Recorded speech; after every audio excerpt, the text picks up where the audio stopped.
오늘 함께 나누실 하나님 말씀은 에스겔서 7장 말씀입니다. 에스겔 7장 1절에서 27절까지 말씀입니다. 제가 가진 성경으로 구약성서 1157페이지에 있습니다.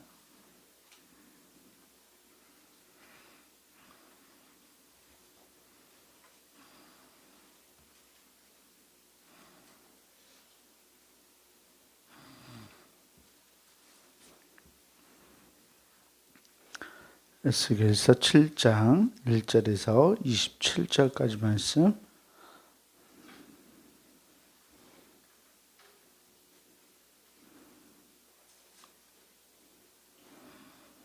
다 찾으신 줄 알고 제가 이제 여러분들한테 나눠서 교독하겠습니다. 또 여호와의 말씀이 내게 임하여 이르시되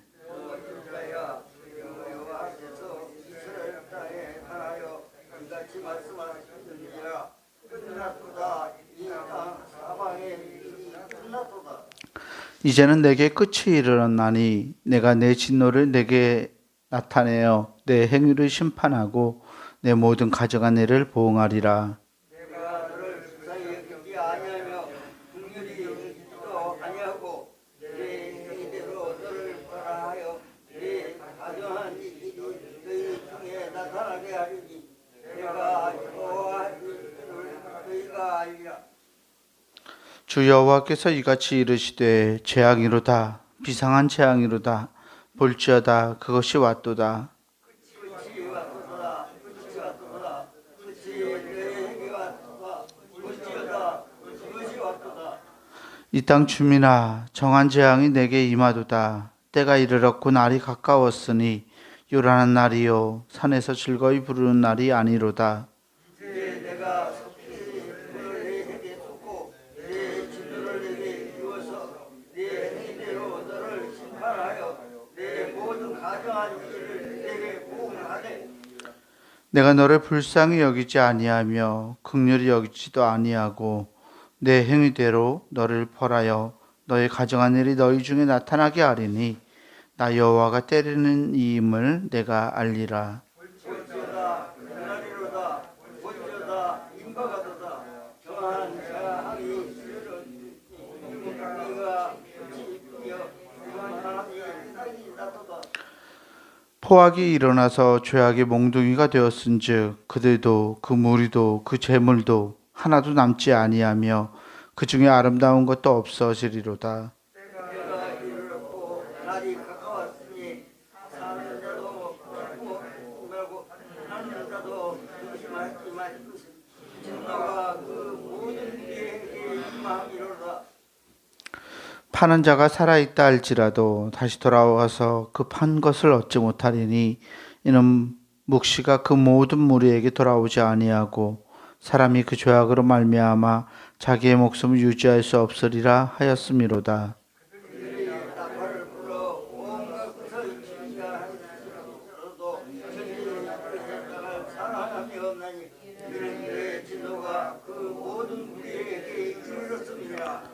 밖에는 칼이 있고 안에는 전염병과 기근이 있어서 밭에 있는 자는 칼에 죽을 것이요 성읍에 있는 자는 기근과 전염병에 망할 것이며 하는 자는 산이 기록하여 자기 죄악 때문에 어찌하게 처럼 이을 것이며 모든 손은 피곤하고 모든 무릎은 물과 같이 약할 것이라.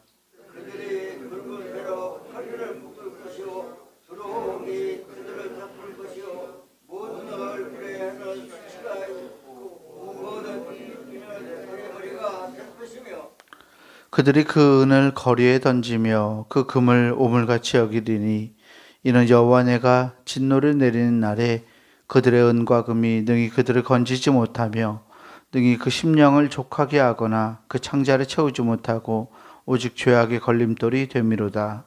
그들이 그 화려한 장식으로 말미암아 동화하늘을 품었고 또 그것으로 가져간 우상과 늙은 만들었으므로 내가 그것을 그들에게 오물이 되게 하여 타국인의 손에 넘겨 노력하게 하며 세상 악인에게 넘겨 그들이 약탈하여 더럽히게 하고 내가 또 내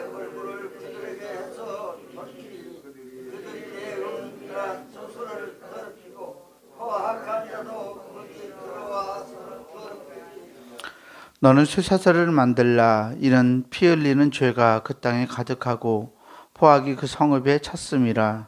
내가 극히 악한 이방인들을 데려와서 그들이 그 집들을 점령하게 하고 강한 자의 교만함을 그치게 하니 그들의 처소가 흉을 당하리라.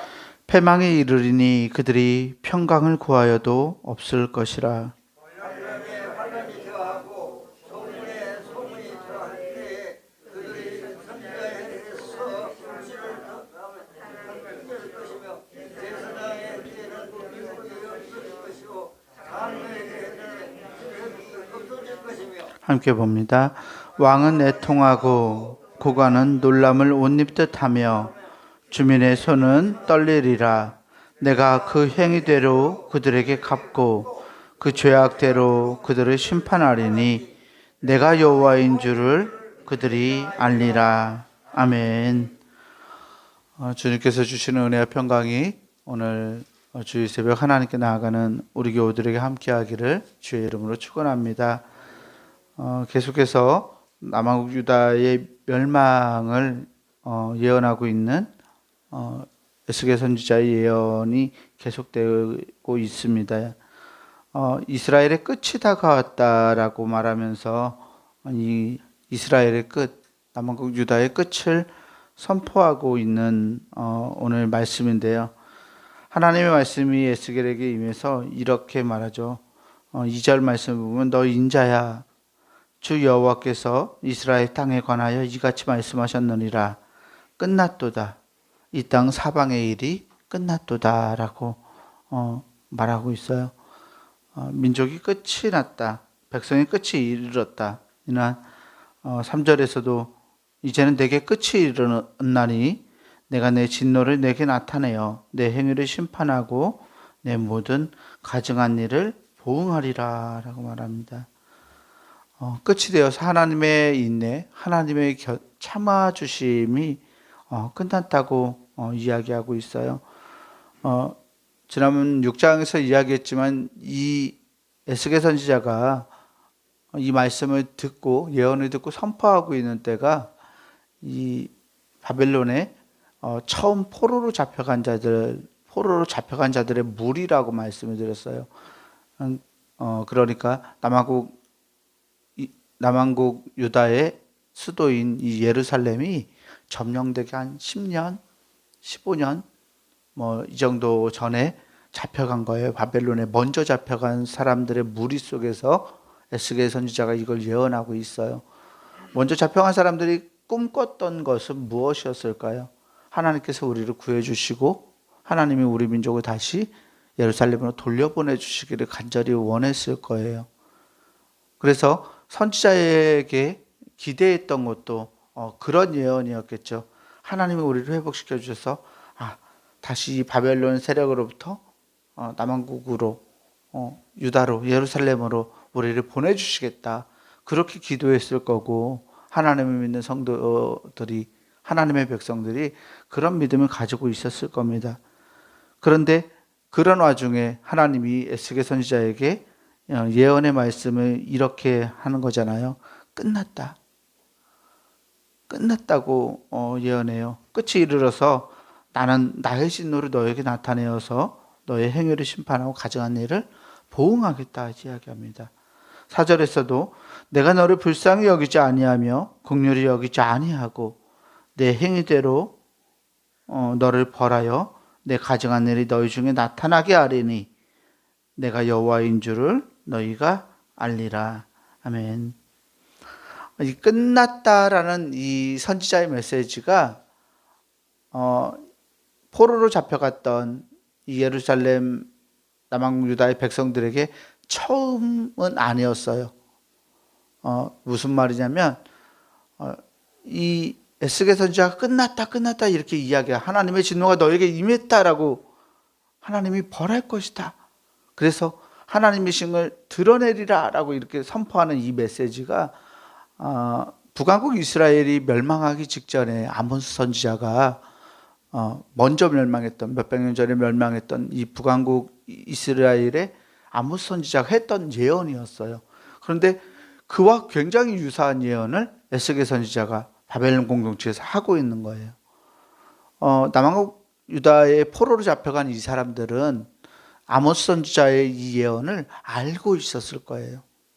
아모스 선지자가 그런 예언을 했고, 그래서 그 위에 북왕국이 그렇게 무너져 내렸다는 것을 알았어요.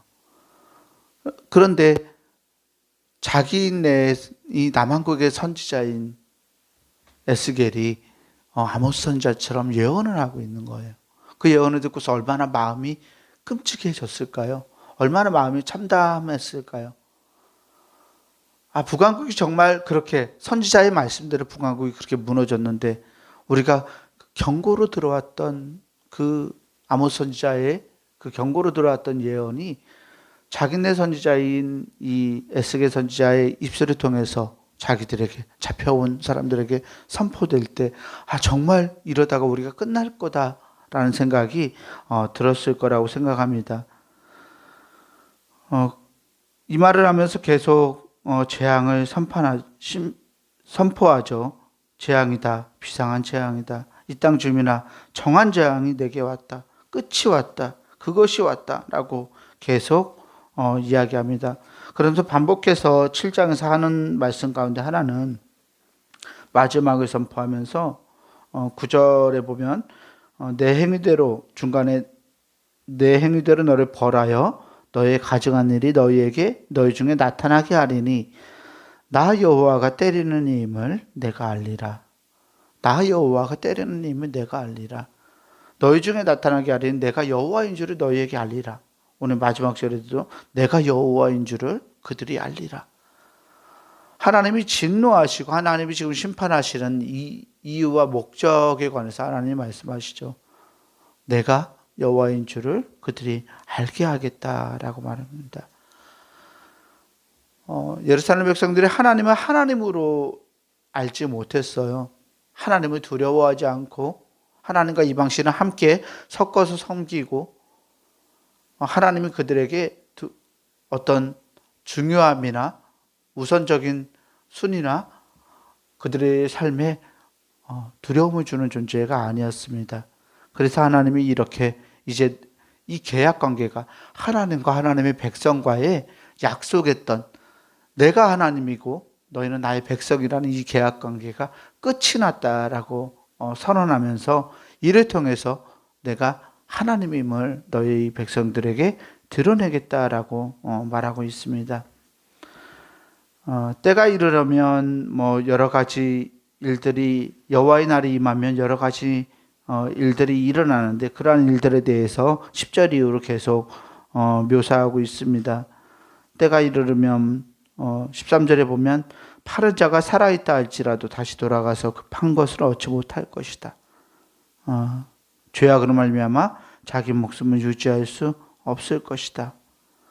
그리고 14절에서부터는 전쟁 준비를 하는 이들의 모습이 담겨 있는데, 나팔을 불어 온갖 것을 준비하였을지라도, 그러니까 전쟁을 하기 위해서 많은 것을 준비해도 전쟁에 나갈 사람이 없을 것이다. 내 진노가 너희들에게 이르렀으니까. 그래서 밖에는 칼이 있고 전염병과 기근이 있어서 밭에 있는 자는 칼에 죽고 성읍에 있는 자는 기근과 전염병에 망할 거고, 도망가는 자는 산 위로 피하였다가 목숨은 건질지라도 비둘기처럼 자기 죄악 때문에 슬피 울게 될 것이라 라고 말합니다. 사람들의 삶이 얼마나 황폐해질 것인지, 얼마나 슬픔으로 덮일 것인지 이야기하죠. 19절에서는 재산이 아무리 풍족하게 가지고 있을지라도 그들이 가지고 있는 금과 은도 그들의 목숨을, 그들의 삶에서 그들을 구할 수 없다라고 말하고 있어요. 그래서 은을 거리에 던지며 그 금을 오물같이 여기는 날이 올 거다. 이는 여호와 내가 진노를 내리는 날에 그들의 은과 금이 능히 그들을 건지지 못하며 능히 그 심령을 족하게 하거나 그 창자를 채우지 못하고 오직 죄악의 걸림돌이 되미로다. 죄악 속에서 벗어나게 할 수 없다고 말합니다. 성전이 약탈되는 것도 하나님께서 방관하실 것이라고 말합니다. 하나님의 성전이 우상으로 또 미운 물건으로 그것이 오물이 되게 하여서 타국인의 손에 넘겨 노력하게 하고 세상 악인에게 넘겨 그들이 약탈하여 더럽히게 하고, 그래서 하나님의 얼굴, 은혜를 주시는 하나님의 얼굴을 22절에 보면 백성들에게서 돌이킬 거다. 그들이 내 은밀한 처소를 더럽히고 하나님의 성소, 하나님의 성전을 더럽히고 포악한 자도 거기 들어와서 더럽히리라 라고, 이방 신상들도 또 이방 민족들도 성전에 와서 성전을 더럽히게 할 거다. 그래서 내가 돌이킬 거다. 거기서 떠날 거다라고 하나님 말씀하십니다. 심판을 하시는 목적은 무엇일까요? 하나님이 하나님인 줄 알게 하겠다고 하나님은 계속 반복해서 선지자의 입술을 통해서 말씀하고 있습니다. 우리는 우리의 삶을 영위할 수 있는 것이 우리의 삶을 가장 견디게 하고 우리를 사람답게 살아가게 하고 우리를 살아가도록 만드는 힘이 무엇인지 잘 알고 살아가는 사람들입니다.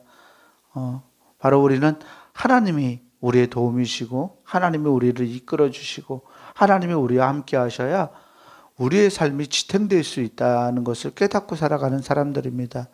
그래서 세상 사람들은 우리를 하나님의 사람들, 예수쟁이들, 그리스도인들이라고 말합니다.